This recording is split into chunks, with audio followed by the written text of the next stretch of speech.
Welcome to MiConvert. In this tutorial, I will show you how to convert DICOM files to JPG format, completely free and online.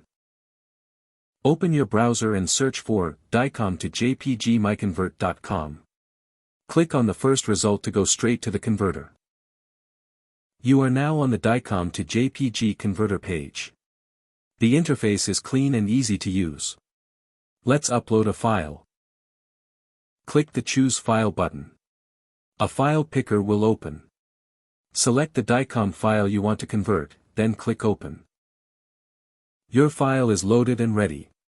You can see the file name, size, and destination format.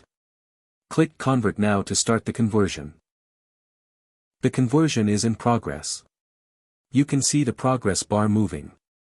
This usually takes just a few seconds. Done. Your file has been successfully converted. Click Download to save the JPG file to your computer. That's it. Visit MiConvert.com for more free conversion tools. Subscribe for more tutorials.